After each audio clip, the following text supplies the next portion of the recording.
Pasamos ahora a hablar de uno de los problemas y de una de las temáticas que más preocupa a día de hoy a los directores de ciberseguridad. Hablamos nada más y nada menos que de inteligencia artificial.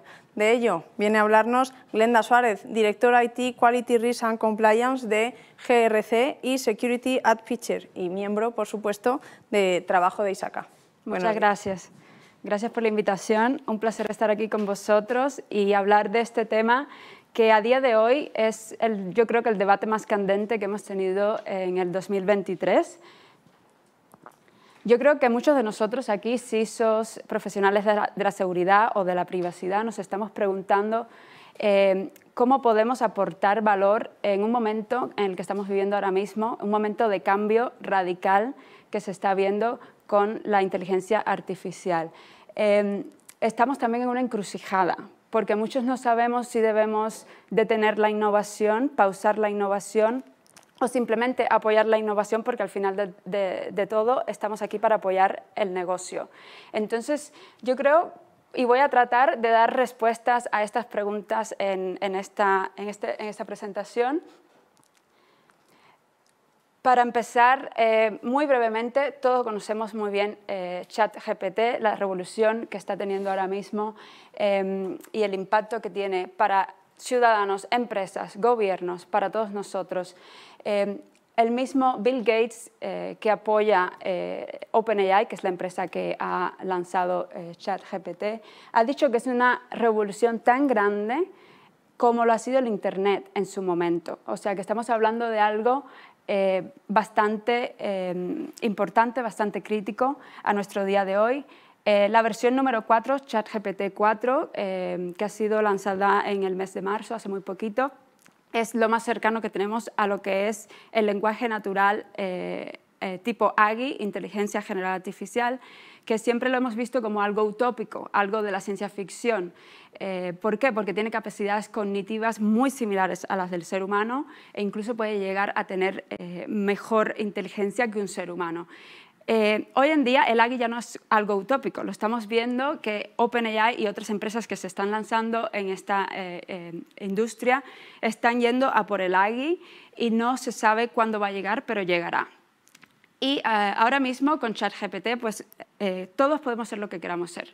Podemos ser médicos, podemos ser abogados, podemos ser desarrolladores, crear nuestras propias aplicaciones, nuestro propio negocio desde el inicio. No necesitamos conocimiento previo. Tenemos una herramienta que nos da respuesta a todo, básicamente. Pero ¿qué pasa? Que al mismo tiempo estamos viendo un pánico desatado.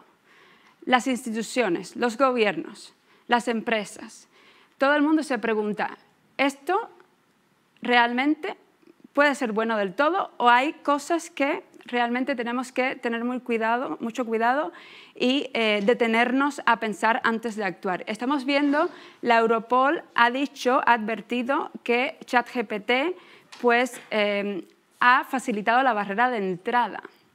Ha bajado la barrera de entrada, a los cibercriminales. O sea que ahora hay más cibercriminales con mejor acceso a información y pueden llegar a crear mejores tipos de crímenes. ¿Por qué? Porque el ChatGPT les da claridad, les da la información de cómo hacerlo mejor, o sea, mejor calidad de crímenes. Han habido restricciones, censuras en qué palabras se pueden utilizar, qué tipos de búsqueda se pueden hacer, pero ya esto se ha sobrepasado. Incluso hay un estudiante de la Universidad de Washington de 22 años que lo ha publicado, ha dicho, ya yo sé cómo pasar todas estas restricciones y cómo poder utilizar ChatGPT para hacer, digamos, los mejores crímenes cibernéticos.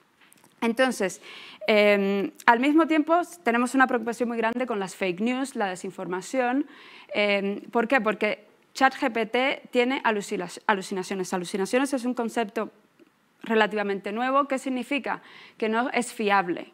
No es fiable del todo. ¿Por qué? Porque tiene fuentes tanto fiables como fuentes que pueden ser inventadas. Lo mismo podemos estar hablando con fuentes del periódico nacional, como podemos estar hablando y leyendo información de una fuente de un robot ruso.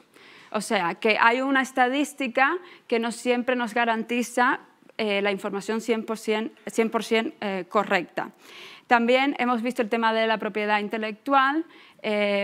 al usar ChatGPT y subir información tanto personal como información confidencial del negocio, pues estamos más expuestos a que esto se haga público, porque una vez está allí ya pertenece a cualquiera, que fue lo que le pasó a Samsung con su código nativo, que lo quería mejorar básicamente y lo que hizo fue publicarlo.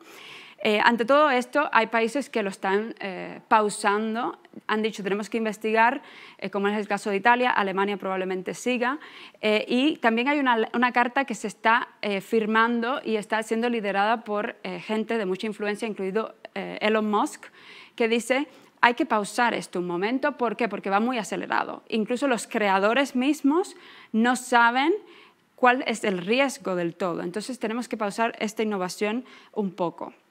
La misma CTO, Mira Murati, ha dicho que los gobiernos tienen que intervenir cuanto antes. ¿Por qué? Porque se tiene que regular esta tecnología. Y también Reid Hoffman, que es un inversor en OpenAI, ha dicho que ahora mismo hay una carrera para alcanzar lo que es el AGI, que será una bonificación, pero no necesariamente será un beneficio global.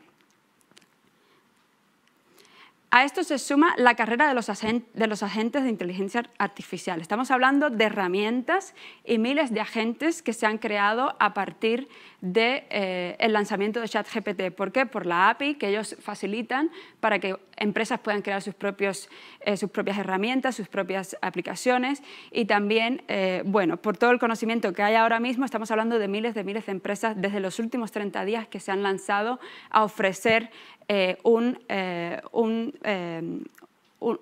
aplicación, una herramienta que le puede servir a cualquiera, la verdad. Para poneros un ejemplo, ¿qué significa esto? Esta cantidad de aplicaciones, esta cantidad de herramientas que están ahora mismo a disposición de todos los negocios y que muchos de nosotros tenemos esta tentación de queremos usarla. ¿Por qué? Porque queremos hacer nuestro producto mejor, queremos ofrecerle a nuestros clientes algo mejor. Y aquí tenemos un ejemplo. En mi empresa queríamos usar una herramienta que se llamaba Fireflies AI. Es una herramienta que parece magia. ¿Por qué? Porque una vez la invitas a una reunión, te transcribe todo lo que ha pasado en la reunión, te analiza cómo ha ido la reunión, te dice si la reunión ha ido positivamente, negativamente, si la gente ha estado incómoda, si la gente ha estado enfadada, quién ha hablado más tiempo, quién ha hablado menos tiempo, qué acciones se han acordado. Y aquí estamos hablando de información que sobrepasa el límite de lo que es información de negocio a información personal, porque estamos hablando de cambios de humor y, digamos, de las personas que están en las reuniones. Desde el punto de vista de negocio, increíble. ¿Por qué? Porque puedes entender mejor a tu cliente y puedes hacer propuestas mejores, evitar que el cliente se vaya enojado, etc. ¿Qué pasa? Cuando le he preguntado a los dueños de producto si nos habíamos mirado los términos y condiciones y las políticas de privacidad de esta nueva herramienta tan increíble, ¿qué pasa? Que al final no lo habíamos mirado aún.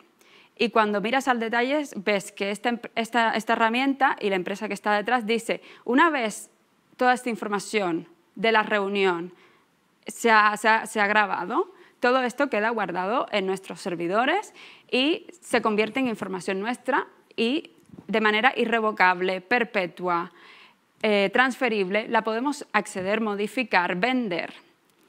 Pueden hacer lo que quieran con esta información y no garantizan la privacidad para nada de ninguna de las personas que estuvo en la reunión. Los dueños de producto me decían, pero vemos empresas grandes que trabajan con ellos, Netflix, Expedia. ¿Qué pasa? Que la primera pregunta es, ¿para qué utilizan estas empresas esta herramienta? No todo el mundo la utiliza para lo mismo. A lo mejor ellos la usan para llamadas internas y no llamadas con clientes. Y todo también depende del apetito de riesgo de cada empresa. Estamos hablando a lo mejor de una empresa americana, que a lo mejor una empresa europea que trabaja más con clientes y personas físicas y está más regulada por la ley de protección de datos, pues a lo mejor las circunstancias son diferentes. Entonces, tenemos que estar muy alertas de estos términos de la política de privacidad de todas estas empresas. ¿Cuál es la implicación que vemos a día de hoy? Que esta avalancha, esta fiebre de oro que estamos viviendo puede ralentizar e incluso dar marcha atrás a todos los avances que hemos hecho para conseguir el cumplimiento con la ley de protección de datos. ¿Por qué? Porque el consentimiento, por ejemplo, o la base legal puede ser no del todo transparente o puede ser parcial. Si invitamos a alguien a una reunión, un cliente, le decimos sí, va a ser grabada, pero no le decimos qué va a pasar con sus datos y para qué los vamos a utilizar, estamos siendo parcial. Al mismo tiempo, el tema de la fiabilidad. Hemos hablado de las alucinaciones. Estas tecnologías se convierten en tecnologías invasivas porque capturan más información de una persona física de la que uno se espera. Y luego te preguntas, ¿podré ejercer mis derechos y libertades? ¿Podré llamar y decir, corrijan mi información o desaparece mi analítica de la reunión, desaparece la de tus servidores, de tu base de datos? ¿Esto se puede hacer? Hay que mirarlo. Y luego las medidas de seguridad. No sabemos si estas empresas tienen el mismo nivel de seguridad que nosotros. ¿A dónde mandan sus datos? ¿Con quién los compartes? ¿Están encriptados? Si existe anonimato de datos. ¿Por qué? Porque casi siempre los contratos, las condiciones, los términos son estándares. Esto hay que mirárselo bien. Por último, la violación, la brecha de datos personales, aquí la probabilidad es más alta. Mientras más información demos, compartamos, mientras más utilicemos estas tecnologías, más probabilidad de que haya una violación, una pérdida de nuestros datos. Todo esto combinado con la situación que estamos viviendo de cumplimientos, ya vamos rezagados en las tareas de cumplimiento con el RGPD. Hay una falta de personal muy grande en el mercado. Si veis la encuesta realizada por ISACA, ahí tenéis los porcentajes que son elevadísimos. Hay mucha gente de privacidad que no tiene conocimiento técnico y no se atreve a desafiar al equipo ejecutivo o a los dueños de producto. También tenemos la velocidad con la que se está adoptando esta tecnología. Se dice que la inversión media en empresas pequeñas y medianas será de 400.000 euros este primer año y que la inversión en general irá de 16 billones de euros a 66 billones de euros en inteligencia artificial. O sea que el presupuesto que va a ir por parte de las empresas va a ser inmenso, mientras que nosotros, los profesionales de seguridad y privacidad, nos quedamos con el mismo presupuesto y la misma capacidad. ¿Qué podemos hacer? Y he estado hablando con muchos compañeros que han dicho, yo lo he bloqueado, yo lo he cortado. Hasta que no haya un marco regulador, hasta que no haya más claridad, pues no hacemos nada. ¿Qué recomiendo yo? No bloquear la innovación. Nosotros estamos donde estamos hoy con las tecnologías que tenemos hoy gracias a la innovación. Y esta innovación ha venido para quedarse. No podemos dar marcha atrás.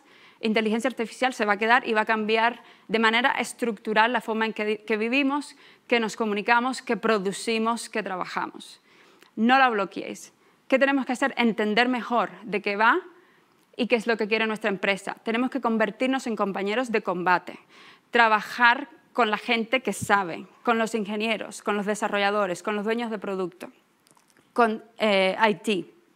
Ver qué productos encajan en nuestro negocio, pero también cuáles son los requisitos, cuáles son los riesgos y hacer un balance. ¿Vale la pena o no? Pero ya os digo, la mayoría de empresas dentro de muy poco tiempo estará ofreciendo productos con inteligencia artificial incorporada. Porque nosotros mismos como consumidores finales o clientes vamos a querer siempre lo mejor. Entonces, facilitar un marco de apoyo. Nosotros lo que podemos hacer es decir, mira, te voy a apoyar, pero al mismo tiempo quiero ayudarte a tomar una decisión que no suponga un riesgo a la protección de datos, a la seguridad y al entorno. Entonces, facilitar un marco de evaluación de riesgo específico para inteligencia artificial. ¿Vale? Aquí hay un ejemplo, lo podéis descargar luego, es una serie de preguntas, un checklist. ¿Cómo podemos, digamos, preguntar lo necesario para saber lo necesario y poder decir si sí o si no, si es riesgo alto o no? La Comisión Europea también está trabajando en un reglamento. Esto se lanzó en el 2021, pero todavía se está, digamos, revisando, no está aprobado del todo. Pero de aquí a que pueda aparecer, mientras tanto nosotros podemos a nivel individual y a nivel empresa podemos tomar las riendas, trabajar con el equipo que está trabajando en esto y hacer las preguntas claves. ¿Qué tipo de información? Confidencial, no confidencial. Todos tenemos clasificación de datos interna. Sabemos qué datos son más restringidos, más confidenciales o públicos. Privacidad, estamos hablando de datos sensibles o no, y cómo le vamos a pedir el consentimiento a los clientes. La base legal para procesar y tramitar estos datos. Y también, bueno, otras series de preguntas, pero yo creo aquí muy importante es la transparencia. ¿Sabemos cómo funciona el modelo? La fiabilidad, ¿lo vamos a usar para tomar decisiones empresariales claves? Porque si sabemos que no es fiable del todo, no lo podemos utilizar para tomar decisiones críticas. La veracidad, exactitud y las medidas técnicas. ¿Cómo están protegidos nuestros datos? Son ejemplos, pero bueno, lo importante es tener un marco de evaluación y apoyar al negocio, no bloquearlo. Porque al final la digitalización yo creo que la mayoría de nosotros estamos envueltos en ella y la inteligencia artificial va a ser parte de esto, el presupuesto va a ser inmenso y no podemos ir contra la corriente. Tenemos que adaptarnos y colaborar. Ya está. Pues muchísimas gracias, Glenda. Creo que el último mensaje que has lanzado es un buen resumen de tu ponencia. No podemos ir en contra de la corriente, es bastante más difícil nadar en ese sentido. Lo que hay que hacer es pensárselo 2 veces y saber en todo momento cuáles son los riesgos que estamos tomando y cuáles podrían ser las consecuencias para estar preparados en ese caso. Muchísimas gracias. Gracias.